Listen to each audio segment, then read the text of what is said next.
The choice between lard and vegetable oil has ignited fierce debates across kitchens and dining tables, particularly in European and U.S. cultures, where culinary traditions and health trends collide in a storm of controversy. In Europe, lard has long been a cornerstone of hearty, time-honored dishes. Think of crispy German schnitzel fried in lard or French pastries made with rich pork fat. Yet it's been branded a heart disease villain since the mid-20th century, pushed aside by the rise of healthier vegetable oils. In the U.S., vegetable oils like soybean and corn oil dominate, fueling fast food fries and packaged snacks, celebrated for their supposed heart-friendly benefits.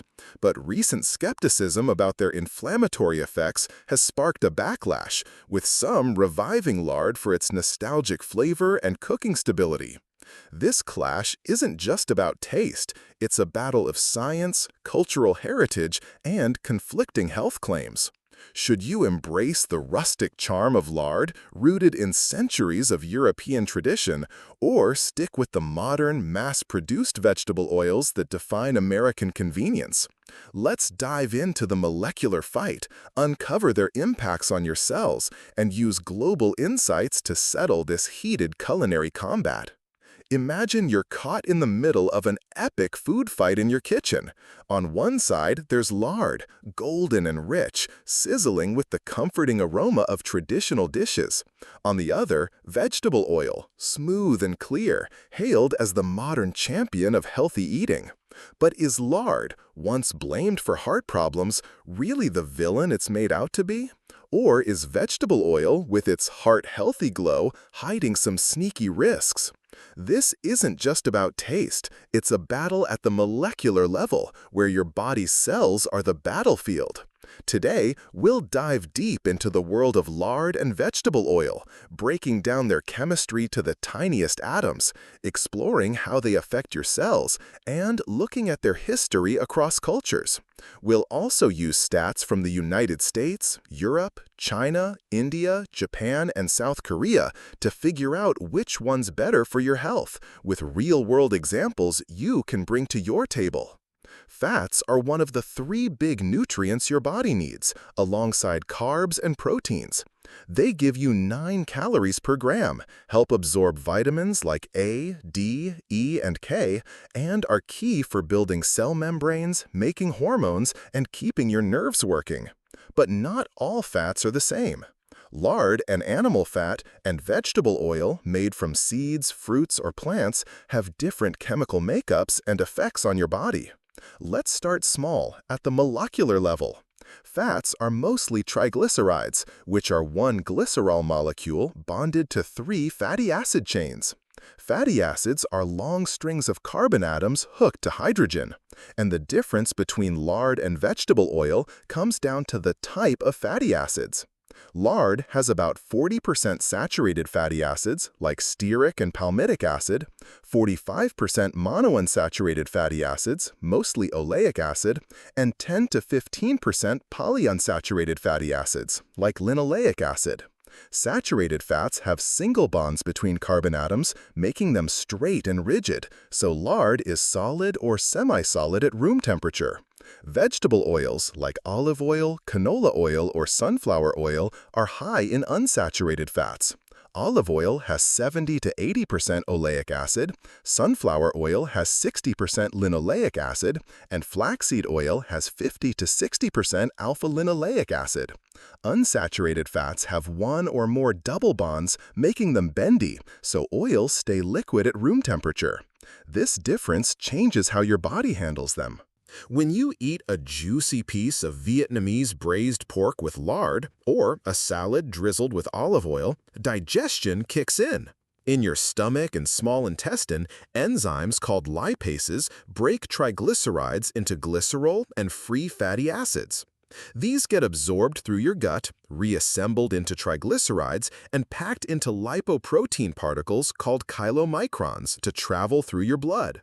Chylomicrons deliver fats to cells, where they're used for energy, stored in fat tissue, or built into cell membranes.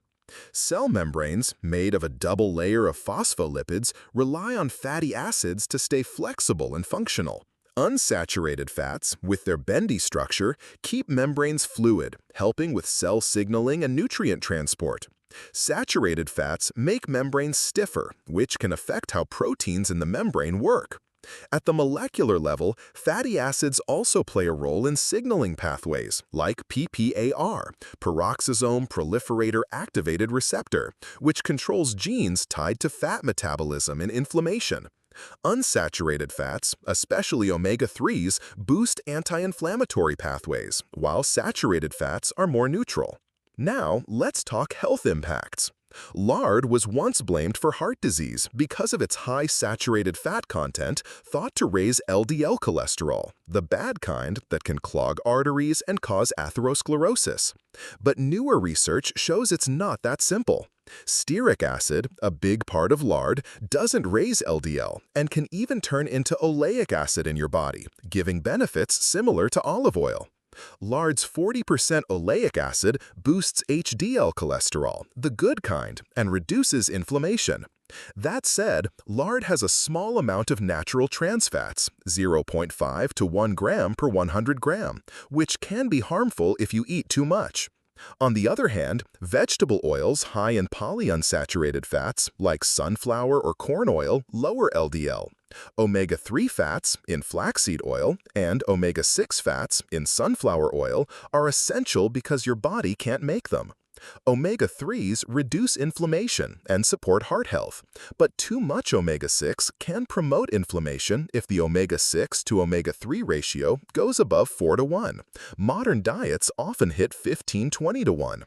At the cellular level, this imbalance causes oxidative stress, producing free radicals that damage cell membranes and DNA. Vegetable oils high in omega-6 are also prone to oxidation when heated, creating toxic compounds like aldehydes that harm cells and fuel chronic inflammation. Lard, with its saturated fats, is more stable at high heat, smoke point around 190 degrees C versus 160 to 180 degrees for sunflower oil. For nutrition, lard offers vitamin D, about 100 IU per 100 gram if pigs are raised outdoors, and choline, while extra virgin olive oil has polyphenols, 200 to 800 milligrams per kilogram, powerful antioxidants that protect cells.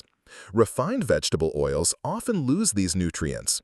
Both lard and oil give 9 calories per gram, and overeating either, especially with processed carbs, can lead to weight gain, raising risks for type 2 diabetes and heart disease. Historically, animal fats like lard were the go-tos for centuries. In medieval Europe, lard was used for cooking, baking, and even as lamp fuel. In China, since the Song dynasty, 10th to 13th centuries, lard has been essential for dishes like dung po pork. In Vietnam, lard has been a staple for centuries in dishes like braised pork or sticky rice cakes. Animal fats were favored for their easy availability, stability in cooking, and rich flavor. Vegetable oils only became popular in the 19th century with advances in oil extraction. Olive oil has been used since ancient Greece, around 3000 BC, in the Mediterranean diet, mainly for salads or light cooking. But oils like soybean, corn, and sunflower oil took off in the 20th century with refining technology that raised their smoke points and shelf life. From 1909 to 1999, global soybean oil consumption skyrocketed 1,000 times, driven by claims that vegetable oils were heart-healthy, and the rise of fast food in the U.S., where corn and soybean oil are used for fries and fried chicken. But this rise coincided with spikes in heart disease and cancer, raising questions about refined vegetable oils. Lard, with its saturated fats, is more stable at high heat, smoke point around 190 degrees C versus 160 to 180 degrees for sunflower oil. For nutrition, lard offers vitamin D, about 100 IU per 100 gram if pigs are raised outdoors, and choline, while extra virgin olive oil has polyphenols, 200 to 800 milligrams per kilogram, powerful antioxidants that protect cells. Refined vegetable oils often lose these nutrients.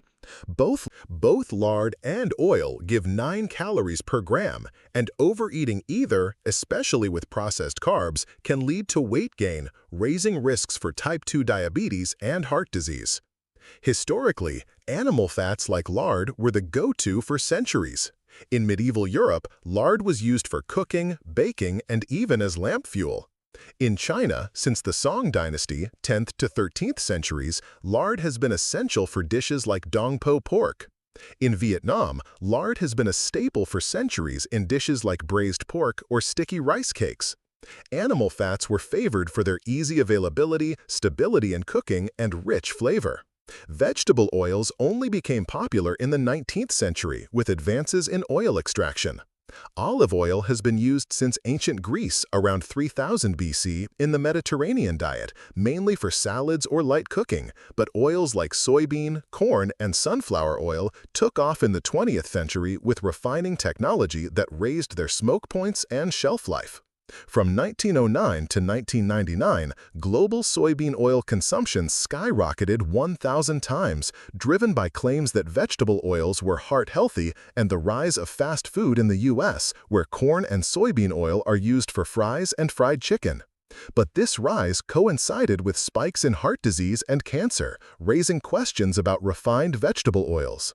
Looking at global stats, in the U.S., vegetable oils, especially soybean and corn, make up 70% of fat intake, leading to a high omega-6, omega-3 ratio, 20 to 1, linked to a 30% higher risk of chronic inflammation, per NIH studies. In Europe, the Mediterranean diet with olive oil cuts heart disease risk by 25%, according to the Predimed study. In China, lard still accounts for 20% of fat consumption, but oils like peanut oil are rising, tied to a 35% obesity rate in urban areas, per WHO. In India, palm and sunflower oils dominate 60% of the edible oil market, with high omega-6 levels linked to a 20% higher heart disease risk, per the Indian Council of Medical Research. Japan favors canola oil, 40% of oil consumption, with a balanced omega-6, omega-3 ratio, 4 to 1, contributing to a 10% heart disease risk compared to 15% in the U.S. South. South Korea uses sesame and canola oil paired with fatty fish, keeping inflammation low. So, which is better? Extra virgin olive oil is the top choice for salads or low-heat cooking thanks to its oleic acid and polyphenols, which reduce inflammation and improve cholesterol levels. Canola oil, with its omega-3s, is also great. Oils high in omega-6, like sunflower or corn oil, should be limited, especially for frying due to oxidation risks. Lard is a solid option for high-heat cooking, like frying or stir-frying, because of its stability and balanced fatty acid profile. Both should make up 20 to 35% of your daily calories, paired with a diet rich in vegetables, whole grains, and fatty fish for omega-3 balance. Real-world examples. In Vietnam, lard shines in braised pork. In Italy, olive oil defines caprese salad. In Japan, canola oil is used for tempura. In South Korea, sesame oil flavors bibimbap. In the U.S., corn oil fries up potato fries. In China, lard makes dong po pork irresistible. In India, palm oil cooks creamy curries. In conclusion, extra virgin olive oil and canola oil are the best for heart health and fighting inflammation, but lard has its place for high-heat cooking if used in moderation. Choose your fats based on how you cook and balance your diet with healthy habits to protect your body from cells to soul.